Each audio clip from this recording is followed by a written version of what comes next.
اے ایمان والو، تم میں سے کوئی بھی اپنے دین سے پیچھے ہٹے گا، ریورس ہوگا، تو اللہ ایسے لوگوں کو پیدا کرے گا جو اللہ سے محبت کریں گے اور اللہ ان سے محبت کرے گا، اللہ کی راہ میں جہاد کریں گے، کسی ملامت کرنے والے کی پرواہ نہیں کریں گے۔ اس آیت پر درس چل رہا ہے، اور جب میں کوئی درس دیتا ہوں تو کچھ واقعات پورا ہفتہ اسی حساب سے سامنے آتے ہیں، تو میرا فوراً ذہن جاتا ہے کہ یہ اسی آیت سے متعلق ہے۔ 2-3 دن پہلے مشہور کرکٹر سعید انور سے بڑی لمبی گپ شپ ہوئی۔ بھائی سعید انور تبلیغ میں لگ گئے ہیں تو اب بھائی سعید انور، پہلے مسٹر سعید انور تھے، اب بن گئے ہیں بھائی سعید انور۔ تو جب میں نے ان کے بچوں کو ان کے گھر پہ انوائٹڈ تھا، کھانا وانا کھایا کٹھے، تو ان کے بچوں کا میں نے حلیہ دیکھا۔ ان کا حلیہ تو سب نے دیکھا وہی ہوگا، ماشاءاللہ بڑی لمبی داڑھی، بالکل شریعت کے مطابق لباس۔ ان کے بچوں کا جو حلیہ میں نے دیکھا، تو آج کل پروفیشنل مولاناز کے بچوں کا اس ٹائپ کا حلیہ نہیں ہوتا، بہت سو کا،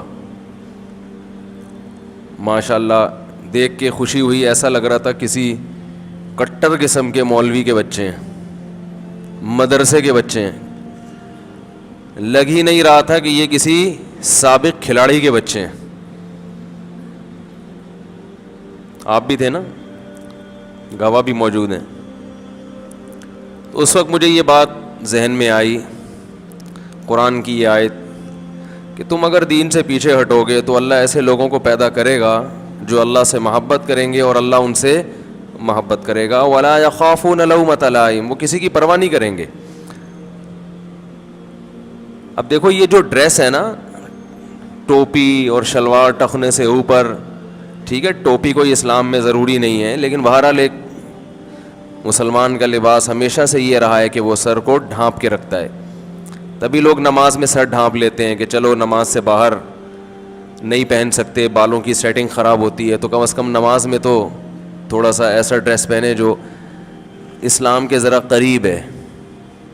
میں نے کہا کہ اسلام میں کوئی مخصوص ڈریس نہیں ہے، لیکن اتنی بات تو ہے نا کہ علماء صلحاء کا ایک ہمیشہ سے لباس چلا آ رہا ہے جو سنت کے زیادہ قریب ہے، تو اس ڈریس میں بھی لوگوں کو شرم آتی ہے۔ آج کل لوگ بولیں گے یار یہ تو بالکل پروفیشنل قسم کا مولوی لگ رہا ہے، سر پہ ٹوپی بھی آ گئی، شلوار ٹخنوں سے اوپر بھی ہو گئی، ایک سادہ سا کرتا پہن لیا اور کلر بھی وائٹ، کلر جو چاہے پہنے، اسلام میں کوئی پابندی نہیں ہے۔ میں اس لیے بار بار اس کی وضاحت کر رہا ہوں کہ لوگ ان چیزوں میں ہی اسلام سمجھنا شروع کر دیتے ہیں، لیکن یہ بات ایک حقیقت ہے کہ اس ڈریسنگ میں لوگوں کو شرم آتی ہے کہ یہ ہمارا بچہ بالکل مولوی لگ رہا ہے، لگے انجینئر بنے، بے شک کام بے شک مولویوں والے کرے، مگر دیکھنے میں کیا لگے، انجینئر لگے، ڈاکٹر لگے، پروفیسر لگے، دیکھنے میں مولوی لگنا لوگ برداشت، کیا خیال ہے؟ دیکھنے میں مولانا ٹائپ کا لگنا شروع ہو جائے، یہ برداشت نہیں ہوتا لوگوں کو۔ تو بھائی سعید انور کے بچے دیکھنے میں کیا لگ رہے تھے کہ مولانا ہے، ٹھیک، کھلاڑی کے بچے نہیں لگ رہے تھے۔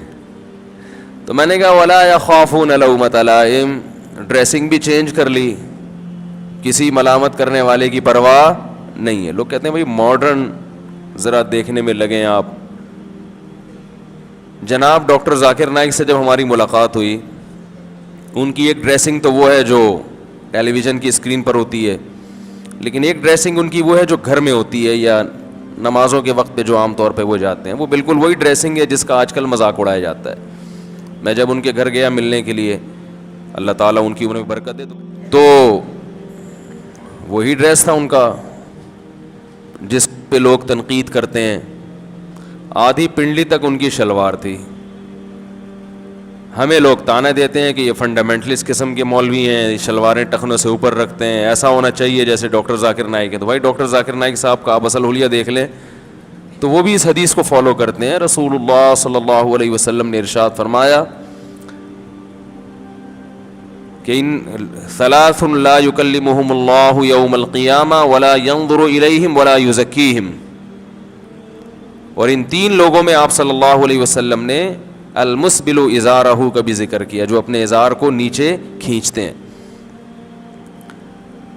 تو بھائی سعید انور کی بات چل رہی تھی, ان کے بچوں کو دیکھ کے لگا کہ یہ لا یخافون لومۃ لائم, جب ایک دفعہ اس لائف کو چھوڑا ہے تو ہمیشہ کے لیے چھوڑ دیا. تو میں نے ان سے بھی یہ بات کہی, میں نے کہا دیکھیں اللہ تعالیٰ نے کہا ہے کہ اگر تم ہٹو گے تو اللہ ایسے لوگ پیدا کرتا رہے گا. تو بات یہ ہے کہ جب کسی سے محبت ہوتی ہے تو محبوب کی بات فوراً انسان مانتا ہے, چاہے اس کی لاجک سمجھ میں آئے یا نہ آئے. جنہیں نبی صلی اللہ علیہ وسلم سے محبت نہیں ہے وہ آپ کی حدیثوں کو گھما پھرا کے تعویلات کر کے توڑ موڑ کے اپنے حساب سے ڈھالنے کی کوشش کرتے ہیں. 3 درجات ہیں محبت کے حوالے سے. ایک تو یہ کہ انسان محبت کے اعلیٰ درجے تک پہنچے, بس جیسے نبی نے کہہ دیا ویسے کر لیا. ایک درجہ یہ کہ جیسے نبی نے کہا ویسے کر تو نہیں رہا, لیکن ندامت کا احساس ہے کہ کرنا چاہیے, نہیں ہو پا رہا. اللہ سے انسان دعا کرتا ہے اللہ توفیق دے دے ہمیں. یہ جو عام طور پر مارکیٹ میں جس قسم کے مسلمان پائے جاتے ہیں یہ والا ریشو زیادہ ہے کہ عمل نہیں ہو رہا لیکن ندامت کا احساس ہے کہ اللہ کے نبی نے حکم دیا اعفوا اللحیٰ, داڑھی بڑھاؤ. بھائی نبی کا حکم سر آنکھوں پر, ماحول معاشرہ ہمیں چلنے نہیں دے رہا, اللہ سے دعا مانگتے ہیں اللہ ہمیں توفیق دے دے, ٹھیک ہے نا. تو یہ بھی محبت کا کسی نہ کسی درجے میں محبت ہے کہ انسان کو ندامت کا احساس ہو. اور ایک درجہ یہ ہوتا ہے کہ آپ کو نبی کا حکم چونکہ مشکل لگ رہا ہے تو آپ نے نبی کے حکم کو ہی کیا کر دیا, چینج کر دیا. یہ مولوی لوگ داڑیاں واڑیاں, ان کو پورا اسلام داڑھی میں ہی نظر آتا ہے, ان کا پورا اسلام شلوار ٹخنے سے اوپر میں ہی نظر آتا ہے. اسلام صرف یہ نہیں ہے, اسلام اس کے علاوہ بھی بہت کچھ ہے جو ان مولویوں میں نہیں ہے. اس طرح کے تانے لوگ دیتے ہیں. یہ بات تو درست ہے کہ اسلام داڑھی میں نہیں ہے, لیکن داڑھی میں تو اسلام ہے نا, اسلام میں تو داڑھی ہے نا.